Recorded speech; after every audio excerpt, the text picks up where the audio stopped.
السلام علیکم ورحمۃ اللہ۔ وعلیکم السلام ورحمۃ اللہ وبرکاتہ۔ کیا حال ہے، کیسے آنا ہوا؟ جی الحمدللہ خیریت سے ہیں۔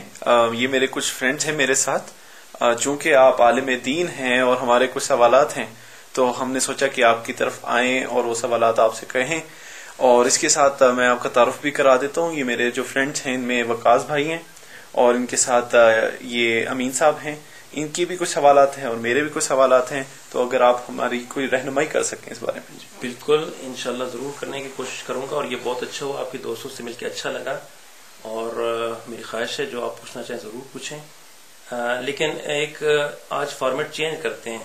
میری خواہش ہے کہ آپ سوال پوچھیں اس سے پہلے میں کچھ آپ سے پوچھ لوں۔ جی ضرور، آپ کہیں۔ اوکے، تو میں ایک سوال کرنا چاہتا ہوں آپ تینوں سے، اور بھائی سوال تو اکثر آپ لوگ کرتے رہتے ہیں اور اللہ رب العزت کے فضل و کرم سے میں بتاتا بھی رہتا ہوں۔ آج میری خواہش ہے کہ میں آپ سے سوال کروں۔ ہم تو کم علم ہیں جناب، ہم تو خود آپ سے رہنمائی حاصل کرنے کے لیے یہاں پر آئے ہیں، آپ ہم سے کیا پوچھیں گے؟ نہیں، آپ کم علم نہیں ہیں۔ آپ کا دین کے بارے میں جاننا، سوال کرنا، اس پہ غور کرنا، یہ سب فضیلت اور علم کی باتیں ہیں۔ آج آپ کی عمر کے نوجوانوں میں کون یوں وقت نکال کر فکر سے کسی اہل علم کے پاس جاتا ہے دین سیکھنے کو؟ سو یہ آپ پہ اللہ رب العزت کا خالص کرم ہے۔ اور پھر میرا سوال کوئی پیچیدہ نہیں، سمپل اور سادہ سوال ہے، پوچھو۔ جی ضرور، ٹرائی کرتے ہیں، جواب دے سکیں گے۔ اوکے، اچھا یہ بتائیں کہ یہ جو ڈفرینٹ سیکٹس بنے ہوئے ہیں، فرقے بنے ہوئے ہیں، پھر ان کے آگے فریکشنز ہیں، سب فریکشنز ہیں یا دھڑے ہیں، گروہ ہیں، کیا یہ سب ٹھیک ہیں؟ بہت سمپل ہے، اپنا اپنا پوائنٹ آف ویو ہے یہ۔ آئی تھنک سب اپنی اپنی جگہ دین کی محنت کر رہے ہیں، مقصد تو اللہ تعالیٰ کی رضا ہے۔ یوں سمجھ لیں جیسے کوئی لاہور جانا چاہے اور وہ ڈفرینٹ روٹس استعمال کرے، ٹرین، جہاز، گاڑی، اور پھر ان میں بھی کوئی مختلف راستے اختیار کر سکتا ہے، لیکن ان کو جانا لاہور ہی ہے، تو یہ سب اپنے اپنے رستوں اور طریقوں کے مطابق ٹھیک کر رہے ہیں۔ اچھا، اگر میں کہوں کہ آپ کی یہ دلیل یا لاجک ٹھیک نہیں ہے تو؟ Well it's your right to differ. نہیں، میرا یہ مطلب نہیں کہ آپ کو اکثر رد کر دوں یا اختلاف کروں، بلکہ میں دلیل، لاجک اور پروف پیش کر کے ہیلتھی آرگومنٹ کرنے کا سپورٹر ہوں، تاکہ پڑھے لکھے اور سمجھدار لوگوں کی طرح وقت ضائع کرنے کے بجائے علم و آگہی حاصل کریں۔ بہت اچھی بات ہے، ہم بھی یہی چاہتے ہیں کہ علمی بحث ہو جائے، تنقید یا پوائنٹ سکورنگ نہ ہو، اور صاف سیدھی اور بلا تعصب بات ہو۔ ویری گڈ، جزاک اللہ۔ اوکے، اب میں بتانا یہ چاہ رہا تھا کہ یہ لاہور جانے والی اور ڈفرینٹ روٹس اختیار کرنے والی بات میں بظاہر ایک چارم ہے، اور پہلی دفعہ سنتے ہوئے اکثر لوگ اس پہ مطمئن بھی ہو جاتے ہیں، اور یہ اطمینان ان کو تحقیق اور آگہی سے محروم کر دیتا ہے۔ اور دوسری بات یہ کہ اسلام اور فرقوں پہ یہ مثال ثابت نہیں ہوتی، یہ بات بنتی نہیں ہے، کیونکہ اللہ تعالیٰ قرآن پاک میں فرما رہے ہیں وَاعْتَصِمُوا بِحَبْلِ اللَّهِ جَمِيعًا وَلَا تَفَرَّقُوا، اور اللہ کی رسی کو مضبوطی سے تھام لو اور فرقہ مت بنو، الگ الگ نظریات، عبادات، اعمال پہ کھڑے نہ ہو جاؤ۔ اور ایسا بھی نہیں کہ اللہ تعالیٰ نے آسمان سے کوئی رسی لٹکائی ہوئی ہو، بلکہ اس سے مراد وحی کی تعلیمات ہیں، یعنی وہ احکامات جو اللہ پاک نے وحی کے ذریعے آپ علیہ السلام پہ نازل کیے اور پھر وہ حدیث کی شکل میں ہم تک پہنچے۔ اب اللہ اور اس کا رسول صلی اللہ علیہ وآلہ وسلم تو فرمائیں کہ فرقہ مت بنو، اور ہم فرقہ بن جائیں، اور جواباً یہ لاہور والی مثال اور دیگر کئی مثالیں بیان کرتے جائیں۔ تیسری بات یہ کہ جب اس کائنات کا بنانے والا اور جس کے اوپر احکامات قرآن کریم کی شکل میں نازل ہوئے، وہ بتا رہے ہیں کہ کامیابی کا اور جنت کا اور فلاح کا راستہ وہ اللہ تعالیٰ کی رضا کا راستہ ایک ہی راستہ ہے، اور وہ نبی کریم علیہ السلام کی اتباع ہے، تو پھر ہمیں اتنے راستے ڈھونڈنے کی ضرورت ہی کیا ہے؟ خام خواہ خود بھی مشقت میں ڈل گئے اور دوسروں کو بھی مشقت میں ڈال دیا۔ اور اگر ہر آدمی اپنی ذاتی، جذباتی، نظریاتی، معاشرتی فائدے اور نقصان کی بنیاد بنا کر اپنا گروپ یا دھڑا بنائے، تو یہ اس کا عمل ناقابل قبول ہے، ناقابل غور ہے، کیونکہ اس نے ایک واحد پوائنٹ یا ایک امت کو توڑنے کا ذریعہ بنا دیا اور اتحاد و مضبوطی کو ٹھیس پہنچائی۔ بالفرض اختلاف کی صورت پیدا ہو جائے تو بجائے اپنی الگ جماعت یا دھڑا بنانے کے اس کا حل قرآن و حدیث سے مانگیں، اور اللہ رب العزت خود اس کا حل بھی بتا رہے ہیں، اور ہم نے وہ آیت ضرور پڑھی بھی اور سنی بھی ہوگی، فَإِن تَنَازَعْتُمْ فِي شَيْءٍ فَرُدُّوهُ إِلَى اللَّهِ وَرَسُولِهِ۔ تو اللہ تعالیٰ نے خود فارمولہ سیٹ کر دیا کہ تنازع ہو جانا کوئی مشکل یا ناممکن بات نہیں ہے، تنازع نیچرل ہے۔ اس صورت میں اپنے تنازع کو قرآن و حدیث جو کہ وہی ہیں ان کی طرف لوٹا دو. اگر یہ سب فرقے جو بنے ہوئے ہیں حنفی، مالکی، شافعی، حنبلی، شیعہ، ذکری، بہائی، یا پھر ان فرقوں کے فریکشنز ہیں اور پھر ان کے سب فریکشنز ہیں، مثلا دیوبندی، بریلوی، حیاتی، مماتی، شاہ جماعتیہ، تاروی، قادری، سہروردی، اویسیہ، نقشبندیہ، شکوریہ، جہانگیریہ، سیفی وغیرہ وغیرہ بہت سارے. اگر یہ اپنے اپنے تنازعات کو یا وجہ اختلاف کو قرآن و حدیث سے پیش کریں اور اس قرآن و حدیث کے ترازو پہ، کسوٹی پہ، سانچے میں ڈھال دیں اور اس کے سامنے اپنے مسئلے کا حل ڈھونڈنے کی کوشش کریں تو یہ سارے فرقے ختم ہو جائیں. تو پھر یہ پیش کیوں نہیں کرتے؟ گریٹ، بہت اچھا کوشچن کہ یہ اپنے اپنے اختلافات کو پیش کیوں نہیں کرتے. مزید آگے جانے سے پہلے ایک اور پوائنٹ کو ٹچ کرتا جاؤں کہ یہ سارے بقول آپ کے حق پر ہیں اور راستے مختلف ہیں، منزل ایک ہی ہے. ایسا بھی نہیں ہے. یہ تو ایک دوسرے کے پیچھے نماز نہیں پڑھتے، ایک دوسرے کی مساجد میں جاتے نہیں، ایون ایک دوسرے میں رشتہ نہیں کرتے. اب یہ کون سا کامن کاز ہے جس کے لیے بجائے مل کے چلنے یا ایٹ لیسٹ ایک دوسرے کو برداشت کرنے کے ہر ایک گروہ نے اپنی 1.5 اینٹ کی مسجد بنا لی ہے اور اپنے ارد گرد دیوار اٹھا دی ہے. سو آپ کی اس پہلی بات کے جواب میں یہ ایڈ کر لیں کہ ان کے اختلاف کا یہ حال بھی ہے، نہ صرف منزل پہ پہنچنے کے راستے مختلف بلکہ جذبات و احساسات میں بعض تعصب اور نفرت پہ مبنی بھی ہیں.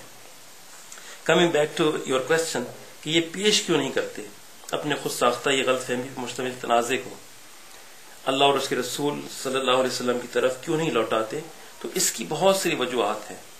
ایک وجہ جو سامنے نظر آتی ہے وہ تو شیطان کا جال، اور وہ جال جو سے نفس، خواہش، آرام، انا، جاہلیت، معاشرے میں مقام، خوف، شرمندگی یا اسٹیٹس، ان سب کو مینٹین یا سسٹین کرنے کے لیے بنایا ہوا ہے. اور ہر آدمی، ہر فرقہ اپنی اپنی جگہ مطمئن اور خوش ہے. جیسے کہ کلام پاک میں اللہ تعالیٰ نے فرمایا کہ ہر گروہ اس پر جو ان کے پاس ہے خوش ہے، اور سورہ روم میں اس کی پوری ہمیں تفسیر بھی مل سکتی ہے کہ ہر آدمی اپنے اپنے فرقے میں خوش ہے اور اس پہ مطمئن ہے. بلکہ میں تو یہ کہتا ہوں کہ آپ اس روم میں تمام کے تمام 73 فرقے والے بٹھائیں، ہر فرقہ کہے گا کہ وہ جنتی ہے، وہ حق پر ہے، اور اس کے پاس دلائل بھی ہوں گے. ایسا نہیں کہ وہ بغیر دلائل کے بیٹھا ہوا ہے، اور وہ ان دلائل کو بیان بھی کرے گا اور اس کے اوپر یقین بھی رکھے گا. دیکھنا یہ کہ آیا ان کی دلیل قرآن و سنت کے پیمانے پر پوری اترتی بھی ہے یا نہیں. یہ جو آپ نے فرمایا کہ نفس، خواہش، انا، آرام، مقام وغیرہ کی وجہ سے یہ اپنے تنازعات پیش نہیں کرتے، کیا قرآن و حدیث کے تحت اس کی وضاحت فرمائیں گے آپ؟ اور ساتھ ہی ساتھ یہ بھی بتا دیں کہ کیسے کوئی اپنی آخرت خراب کرے گا. Very good question. اور دیکھیں ایک بار پھر میں آپ کو وضاحت کرنا چاہوں گا سورۃ الاعراف کی روشنی میں. اس میں شیطان لعین نے رب العزت سے پوری بحث کی ہے کہ میں تیرے بندوں کو آگے سے، پیچھے سے، دائیں سے، بائیں سے بہکاؤں گا، اغوا کروں گا اور ان کے راستوں پہ بیٹھوں گا، لیکن تیرے نیک بندوں پر میرا بس نہیں چلے گا. سو شیطان کا یہ زبردست جال ہوتا ہے کہ وہ نفس یا خواہش یا غیرت کی بنیاد پہ نیکی سے یا حق سے روک دے. جیسے ابو طالب کو روک دیا. کیا ابو طالب نے نبی کریم علیہ السلام کے ساتھ نہیں دیا؟ ان کو اپنی مالی، جسمانی، اخلاقی، قبائلی سپورٹ نہیں دی بلکہ بہت دی. لیکن موت کے وقت صرف کفار سرداروں کی غیرت دلانے پہ انہوں نے اپنا آباء و اجداد کا دین چھوڑنے سے انکار کر دیا. اس غیرت دلانے پہ وہ انکار کر کے ہمیشہ کے جہنم میں چلا گیا. بے شمار علماء ایسے ہیں جو صرف اس وجہ سے بدعت و شرک میں مبتلا خود بھی ہوئے ہیں اور لوگوں کو بھی کر رہے ہیں کہ وہ یہ جبے کبے، یہ عیش سہولت، یہ عزت، یہ دستار بندیاں، یہ عرس، یہ کھانے پینے، یہ میلے، یہ ٹھیلے، یہ ان کو ختم نہیں کرنا چاہتے، ان سے نکلنا نہیں چاہتے. اور اس امید پہ کہ وہ ٹھیک ہیں اور وہ کبھی توبہ کر لیں گے، وہ خود تو گمراہ ہوئے ہیں اور عوام الناس کو بھی گمراہ کر رہے ہیں. کیونکہ عوام الناس صرف یہ دیکھتے ہیں کہ یہ عالم اس فنکشن میں یا اس تقریب میں یا اس عمل میں ملوث ہے تو اس کا عمل بالکل ٹھیک ہے. گویا اس نے تصدیق کر دی کہ جن کاموں میں علماء شریک ہیں وہ جائز ہیں، وہ ٹھیک ہے. سنا ہے اہل حدیث. ایک منٹ، سوری آپ کی بات کاٹ دی. میں ایک گزارش کر لوں پھر آپ کی بات سنتا ہوں. ہم ایک ٹاپک کو ڈسکس کر رہے ہیں کہ کیا یہ تمام فرقے صحیح ہیں، اور اگر ہیں تو ان کی دلیل کیا ہے. اگر ہم اس موضوع پر رہیں تو انشاءاللہ نفع بھی ہوگا اور مزہ بھی آئے گا، ورنہ مختلف عنوانات میں الجھ کر صرف بحث برائے بحث رہ جائے گی. اور میرا گمان ہے کہ یقیناً آپ کے سوالات جن کے پوچھنے کی نیت لے کر آپ یہاں آئے ہیں وہ بھی اس بحث کے دوران انشاءاللہ حل ہو جائیں گے. That's great. بالکل ٹھیک. Carry on please. اوکے، آپ ساتھ ساتھ چائے بھی پی سکتے ہیں. ہم احسن انداز سے علمی بحث کریں، کوئی جنگ نہیں. تو مزید آگے جانے سے پہلے میں آپ کی توجہ ایک حدیث کی طرف مبذول کروانا چاہتا ہوں. جامع ترمذی کی مشہور حدیث ہے کہ آپ علیہ السلام نے فرمایا کہ بنی اسرائیل میں 72 فرقے بن گئے تھے، 72 سیکٹس، اور میری امت میں 73 فرقے بن جائیں گے، یعنی کہ یہ امت 73 فرقوں میں تقسیم ہو جائے گی، مگر ایک فرقہ جنت میں جائے گا۔ اور صحابہ کرام رضی اللہ عنہم اجمعین نے فرمایا تھا کہ وہ کون ہے یا رسول اللہ؟ تو جواباً آپ نے فرمایا کہ جس پر میں ہوں اور میرے اصحابی۔ یہ حدیث باب افتراق حاضی امہ میں آپ کو 2641 نمبر حدیث کا میں بتا رہا ہوں، اس کو جا کے آپ چیک بھی کر سکتے ہیں اور دیکھ بھی سکتے ہیں، اور اسی مفہوم کی احادیث ابو داؤد اور ابن ماجہ میں بھی ہے۔ اور اس حدیث کی طرف میں آپ کی توجہ مبذول کرانا چاہتا ہوں۔ اب یہ جتنے بھی فرقے ہیں ان میں سے ایک فرقہ جنتی ہے، یعنی کہ ناجیہ ہے، باقی سب جہنم میں۔ باقی سب جہنم میں؟ جی ہاں، حدیث میں تو واضح ہے۔ سوری، تو یہ کیسے پتہ چلے گا کہ کون جنتی ہے اور کون جہنمی؟ جی وہ بھی اس حدیث میں وضاحت ہے کہ وہ فرقہ اس طریقے پہ ہوگا جس پر نبی علیہ السلام اور صحابہ کرام ہوں گے، اور ظاہر ہے کہ وہ وہی کے تابع طریقہ ہے۔ تو یہ تو ہر ایک کا کلیم ہے، ہر ایک کا دعویٰ ہے کہ وہ اسی طریقے پر ہے۔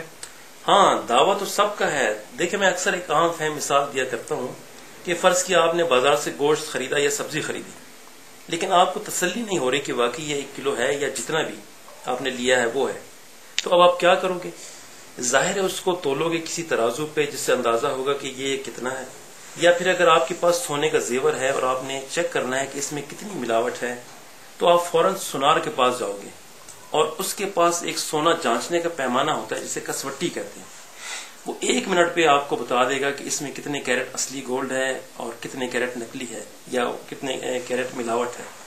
دنیا میں ہر چیز کو پرکھنے کا، ناپنے کا، ماپنے کا کوئی نہ کوئی پیمانہ ہے، کوئی نہ کوئی معیار ہے، کوئی نہ کوئی طریقہ ہے۔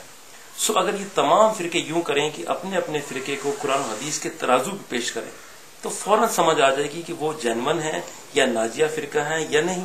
لیکن سوال تو یہی ہے نا کہ سب کہتے ہیں کہ وہ قرآن و حدیث کو فالو کر رہے ہیں، اور وہ اپنی بات کو اتھینٹک قرار دینے کے لیے حوالے بھی دیتے ہیں۔ یہی تو میں کہہ رہا ہوں کہ دعویٰ اور عمل میں چیک کرنے کا معیار قرآن و حدیث ہے۔ اچھا، اب تمام فرقوں کا اتفاق ہے کہ حدیث کی بہت سی کتب ہیں، اور ان میں 6 کتب صحیح ترین ہیں جنہیں صحاح ستہ کہتے ہیں، پھر ان میں سے بھی صحیح ترین 2 کتب ہیں، بخاری اور مسلم، اور یہ بھی ضروری نہیں کہ دیگر کتب میں صحیح احادیث نہ ہو، ان میں بھی ہیں، اور وہ یہ بھی قائل ہیں کہ یہ کتابیں اپنی صحت کے اعتبار سے معتبر ترین بھی ہیں۔ تو یہ تو ہم بھی مانتے ہیں اور اس چیز کا ہم بھی اقرار کرتے ہیں۔ جی ہاں، مانتے صرف اپنے امام صاحب کی باتوں کی تصدیق کے لیے۔ وہ کیسے؟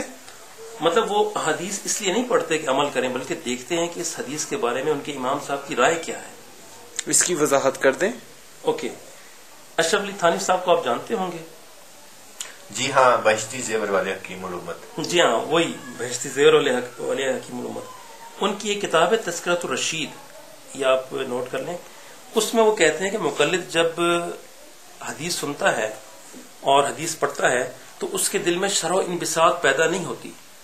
وہ خوش اس بات پہ نہیں ہوتا کہ اس کے سامنے نبی کریم علیہ السلام کی حدیث سن کر یا پڑھ کے سنائی گئی ہے، اس نے خود پڑھی ہے، بلکہ وہ اپنے امام کا قول ڈھونڈتا ہے کہ ہمارے امام نے اس حدیث کے بارے میں کیا فرمایا ہے، کیونکہ اس کا یقین ہے کہ ان کے امام نے تمام احادیث کا مطالعہ کیا ہوا ہے اور ان تک تمام احادیث پہنچی ہوئی ہیں، اس لیے انہوں نے چھان پھٹک کے ہر حدیث میں سے مسائل اخذ کیے ہیں۔ تو کیا یہ بات غلط ہے؟